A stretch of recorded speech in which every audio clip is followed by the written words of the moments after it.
Hey all, Assalamu alaikum. I'm your instructor Hajra Yasir. Yes, நான் உங்கள் கூட சில வார்த்தைகள் பேசலாம்னு ஆசைப்படுறேன். எதை பற்றியதுன்னா பப்ளிக் ஸ்பீக்கிங்கை பற்றியது. ஸோ இந்த சோஷியல் மீடியாவில் நீங்கள் பார்த்தீங்கன்னா பப்ளிக் ஸ்பீக்கிங் பண்ணிவிட்டு எப்படி ஹாஜரா இதெல்லாம் ஹேண்டில் பண்ணுறீங்க அண்டு இப்போ இருக்கிற யங்ஸ்டர்ஸுக்கு நீங்கள் என்ன சொல்ல விரும்புகிறீங்க, அப்கமிங் ஜெனரேஷனுக்கு நீங்கள் என்ன சொல்ல விரும்புகிறீங்க அப்படின்னு கேட்டிங்கன்னா, இந்த பாஸ்ட் 5 இயர்ஸ்க்குள்ளே பார்த்தீங்கன்னா நான் இந்த சோஷியல் மீடியாவில் ஃபேஸ்புக்கில் யூடியூப்பில் பப்ளிக் ஸ்பீக்கிங் செய்ய ஆரம்பிக்கும் போது என்னோட செய்கிறவங்க வந்து ரொம்ப கம்மியாக விரல் விட்டு எண்ணலாம் இவங்க அவங்கன்னு சொல்லி ஒரு விரல் விட்டு எண்ணக்கூடிய நம்பர் ஆஃப் பார்ட்டிசிபென்ட்ஸ் விமென் தான் வந்து நான் ஆக்சுவலி பார்த்தது. ஆனால் இப்போ நீங்கள் பார்த்தீங்கன்னா இந்த டைம்லைன் ஸ்க்ரோலிங் பண்ணிட்டு இருக்கும்போது ஸ்பெஷலி நான் ஸ்ரீலங்காவில் இப்போ இருக்கிறதுனால எனக்கு ஷாக்ட் ஆகிட்டே வருது. இப்போ ஸ்பெஷலி டிக்டாக்ல பார்த்தீங்கன்னா நான் ஃபேஸ்புக்கில் கண்டது சரியான குறைவு. டிக்டாக்ல பார்த்தீங்கன்னா ஸ்க்ரோல் பண்ண ஐயோ நான் இந்த பொண்ணை பார்த்துருக்கேன், எங்கேயோ பார்த்த மாதிரி இருக்கேன், இவங்க கமெண்ட் பண்ணியிருக்காங்களே, இவங்க வந்து எனக்கு மெசேஜ் போட்டிருக்காங்களே, இவங்க வந்து அடிக்கடி வந்து எனக்கு என்னோட இன்ட்ராக்ட் பண்ணுவாங்க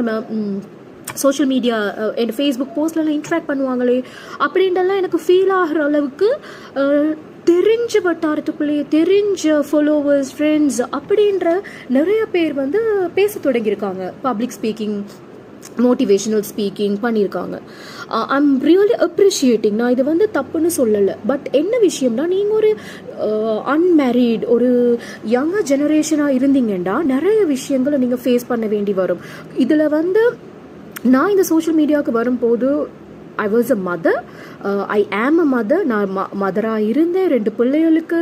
அண்டு யூனோ ஒரு எக்ஸ்பீரியன்ஸ் டீச்சராக சர்டன் திங்ஸ் இது ரைட் நான் வந்து அந்த டிசிஷன் மேக் பண்ணும் போது கூட நிறைய ரிஜெக்ஷன்ஸ் வேணாம். இப்போ கூட மெஜாரிட்டி ஹேட்ரட் நெகட்டிவிட்டி வேணாம், ஃபேமிலிக்குள்ளே எக்ஸெப்ட் பண்ண மாட்டாங்க, இல்லைன்னா வந்து தப்பாக பேசுவாங்க. இது எல்லாத்தையும் தாண்டி what I give to the society is something meaningful. ஏதாவது ஒன்று ஒரு உருப்படியாக இருக்கணும், நல்லதாக இருக்கணும், பாசிட்டிவாக இருக்கணும், மீனிங்ஃபுல்லாக இருக்கணும். அது அடுத்த ஜெனரேஷனுக்கு கூட ஒரு அப்லிஃப்ட் பண்ணக்கூடியதாக இருக்கணும். அண்ட் 5 இயர்ஸுக்கு அப்புறமா பார்க்கும்போது நிறைய பெண்கள் வந்து முன்னால் ஃபார்வர்டாக வந்திருக்கிறது, யங்ஸ்டர்ஸ் வந்திருக்கிறது நல்லா இருந்தால் கூட எனக்கு இன்னொரு பயம் வந்து ராங்கான ஒரு இம்பேக்ட் கொடுத்துடக்கூடாது. யாராக இருந்தாலும் எந்த மெசேஜ் கொடுக்குறவங்களா இருந்தாலும் உங்களுக்கு ஒரு ஒரு என்ன சொல்லுவாங்க பேஷன் இருக்கும், மிஷன் ஒன்று இருக்கும், கோல் ஒன்று இருக்கும் தானே, இதுதான் என்னோட கோல் அப்படின்ட்டு. ஸோ அந்த கோலில் இருந்து யாரும் வந்து தப்பி தவறி போயிடாதீங்க. இப்போ யங்கஸ்ட் ஜெனரேஷனை நீங்கள் பார்த்தீங்கன்னா யங்ஸ்டர்ஸ் மத்தியில் நீங்கள் பார்த்தீங்கன்னா பப்ளிக் ஸ்பீக்கிங் அடுத்தவங்களுக்கு சொசைட்டிக்கு கைடன்ஸ் கொடுக்குறதுன்றதை தாண்டி தான் உடுக்கிறது என்ன, போகிறது எங்கே, வாரது எங்கே, என்ன சாப்பிட்றது, அந்த யூனோ ரிவ்யூ பண்ணிட்டு ரிவீல் பண்ணிட்டு அது வந்து டோட்டலாக ஒரு டிஃபரெண்ட்டான கல்ச்சர் அது கிரியேட் பண்ணியிருக்கு. எங்கே போய் நிற்கிதுண்டா அது வந்து அந்த மாதிரி ஆடை உடுத்தின பிள்ளைகளை ஹயர் பண்ணி பள்ளிவாசல்களுக்கு முன்னால் போய் சரி உடுத்திட்டு அவங்களோட ட்ரெஸ்ஸஸை ப்ரொமோட் பண்ணுறது, அந்த கேர்ள்ஸை அதாவது முஸ்லீம் கேர்ள்ஸை ட்ரெஸ் பண்ண வச்சு அதை ப்ரொமோட் பண்ணுற. முன்னெல்லாம் நாங்கள் பிஸ்னஸ் ட்ரெஸ்ஸஸ் வாங்குறதுனா கடையில் தொங்க போட்டிருப்பாங்க, வெளியில் டம்மீஸ்க்கு முன்னால் தொங்கிட்டு இருக்கும், நாங்கள் போய் அந்த ட்ரெஸ்ஸை பார்த்துட்டு வருவோம், வாங்கிட்டு வருவோம், அப்படி தான் இருந்துச்சு. இப்போ வந்து எல்லாமே சோஷியல் மீடியா மார்க்கெட்டிங்னால இதை விற்கிற அந்த முஸ்லிம்ஸ் கூட முஸ்லிம் ஷாப்ஸில் முஸ்லீம் பிள்ளைகளை யங்ஸ்டர்ஸை 18 to 20 இருக்கிற அந்த ஃப்ரெஷர்ஸை அழகாக உடுப்பாட்டி மேக்கப் பண்ணி அது ரோடாக இருக்கட்டும், நடு தெருவாக இருக்கட்டும், பள்ளியாக இருக்கட்டும், எங்கேயா இருக்கட்டும் கொண்டு போய் வச்சு ரோடெல்லாம் அலைய வச்சு அந்த வீடியோ எடுத்து அதை வந்து போடுறாங்க. ஆக்சுவலி இது எப்படின்னா நானே அந்த வீடியோவை பார்த்து அட்மயர்ட் ஆகி வாவ்னு போட்டுட்டு அந்த ட்ரெஸ்ஸஸை பார்த்து வாவ் சூப்பர்பாக இருந்தது பார்த்துட்டு நெக்ஸ்ட் டே எனக்கே ரியலைஸ் ஆச்சு, ஐயோ நான் இப்படி ஒரு கமெண்ட்டை பண்ணிட்டேனே. சப்போஸ் அது வந்து ஹாஜரா இதில் கமெண்ட் பண்ணுறாங்க positive, she is encouraging youngsters, இப்போ பெண் பிள்ளைகள் இப்படி உடுத்துட்டு போயிட்டு இப்படியெல்லாம் ட்ரெஸ்ஸை வந்து ப்ரமோட் பண்ணுறது, நடு ரோட்ல இருந்து ப்ரமோட் பண்ணுறது, இவங்களும் இதை என்கரேஜ் பண்ணுறாங்கன்ட்டு ஒரு தப்பான ஒரு ரெஜிஸ்டர் பண்ணிடக்கூடாதுன்னு டிலீட் பண்ணிட்டு எந்த அடால்ட் திங்கிங்கில் சோஷியல் திங்கிங்கில் ஐயோ இந்த பொம்பளை பிள்ளைகளை என்ன வச்சு செய்கிறாங்க இப்படி இந்த மாதிரி எனக்கு ஃபீல் ஆகிருச்சு.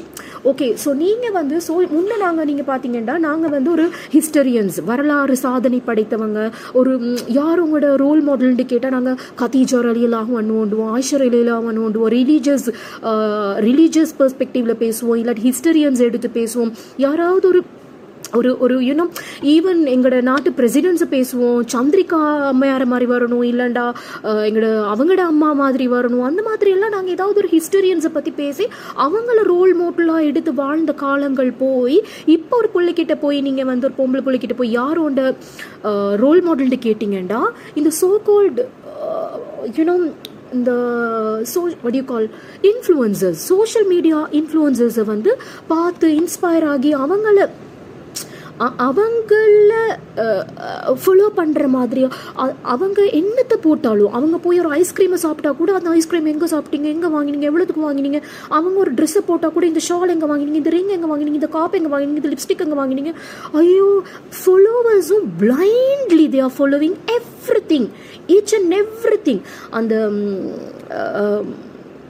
என்னது ஒரு ஹதீஸ் ஒன்று இருக்குது, ஞாபகம் வருது இல்லை, பிற மதத்தவர்கள் வந்து ஒரு பொந்துக்குள்ளே போகிறதா இருந்தாலும் நாங்கள் அதையும் பார்த்து செய்வோம்ன்ற ஒரு ஹதீஸ் ஒன்று வரும், அது எனக்கு சரியாக ஞாபகம் இல்லை.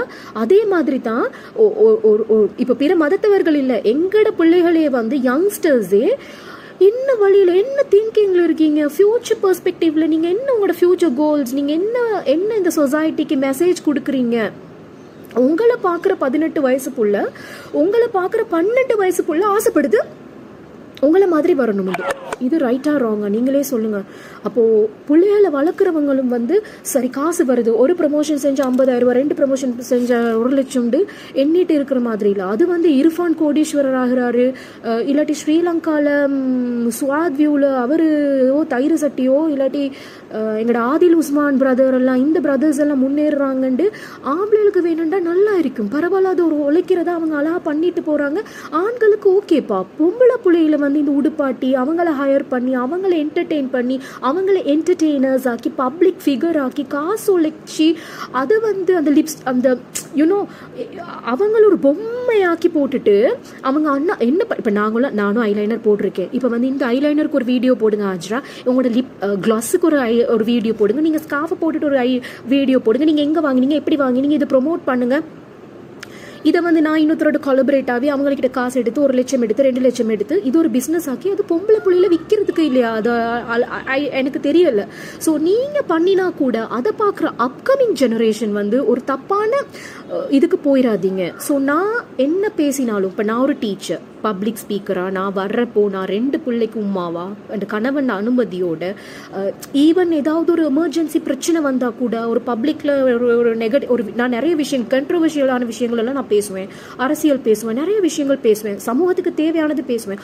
அதில் பிடிக்காத விஷயங்கள் வந்தால் கூட கமெண்ட்ஸை வந்து ஹேண்டில் பண்ணிடாட்டி கூட ஒரு என்னையவே ஒட்டைக்கிற சந்தர்ப்பமாக இருந்தால் கூட நான் ஹஸ்பண்டோட சப்போர்ட் எடுக்கிற சிச்சுவேஷன்ஸ் இருக்குது. அப்போ நீங்கள் ரொம்ப டென்டேட்டிவான ஏஜில் 12, 15, 18 வர்றீங்க, உங்களுக்கான பிரச்சனை வரும்போது யார்கிட்ட போவீங்க? எனக்கு தெரிஞ்ச சோஷியல் மீடியா இன்ஃப்ளூயன்சராக இருக்கிற ஒரு முஸ்லீம் பிள்ளையோட லைஃப்பை பார்த்தீங்கன்னா ஃபுல்லி கரப்டட். அந்த கேர்ளுக்கு ஃபியூச்சர்னு ஒன்றே இல்லை, ஆனாலும் அந்த புள்ள மேக்கப்பையும் போட்டுட்டு தான் என்ன மாதிரியே ஒரு பிக்சர் கொடுத்துட்டு வாழுது. அதுக்கு என்ன நடந்தாலுமே அது ஒரு லவ்ல இருக்குது, அது பிரேக்கப் ஆகுது, அது டிவோர்ஸ்ட் ஆகுது, இன்னொரு ரிலேஷன்ஷிப்குள்ளே போகுது, எல்லாம் பண்ணுது அந்த புள்ள, முஸ்லீம் புள்ள. ஆனாலும் அது எல்லாத்தையும் ரிவீல் பண்ணிட்டு அடுத்த ஜெனரேஷனை வழிக்கு எடுத்துட்டு அலையுது. ஆனால் அதையும் பார்க்குறதுக்கு 50,000, 60,000 பேர் லட்சக்கணக்கில் கொடுக்குறீங்க, அவங்கள என்கரேஜ் பண்ணுறீங்க. இது ஸ்டாப் பண்ணுங்க தயவு செஞ்சு. இந்த மாதிரி நீங்கள் உங்களோட பிஸ்னஸுக்காக பொம்பளை பிள்ளைகளை யூஸ் பண்ணும்போது அந்த பொம்பளை பிள்ளைகளும் தானும் மாறி இருக்கிற அடுத்த பொம்பளை பிள்ளைகளையும் கெடுக்க பார்க்குதுகள். ஸோ நாங்கள் இங்கே பப்ளிக் ஸ்பீக்கிங் செய்யும் போது நான் படிப்பை கொடுத்தேன், லாங்குவேஜை கொடுத்தேன், சொசைட்டியில் பெண்களுக்கு படிப்பு வேணும்னு போராடினேன், அவங்களுக்கு உழைப்பு வேணும்னு போராடினேன். நான் போராடின இந்த 5 வருட போராட்டத்தில் இலங்கையில் பெரிய சேஞ்ச், நிறைய பெண்களுக்கிட்ட எம்பவர்ட் ஆகின மாதிரி எனக்கு ஃபீல் ஆகுது. ஏன்னா எனக்குள்ளே இருந்த பெண்களே ஃபேஸ் காட்டாமல் கமெண்ட் செக்ஷனில் இருந்தவங்க கூட இப்போ எனக்கு அவங்களோட வீடியோஸ்லாம் பார்க்கும்போது இது இந்த பிள்ளை நான் பார்த்துருக்கேனே, இந்த பிள்ளை மெசேஜ் பண்ணியிருக்காவே, இப்போ எனக்கு ஐடியாஸ் கேட்டிருக்காவே, நல்ல ரைட்டிங் ஸ்கில் இருக்கேன்னு பார்த்தா இப்போ அந்த கேர்ள்ஸ் பேசுகிறாங்க.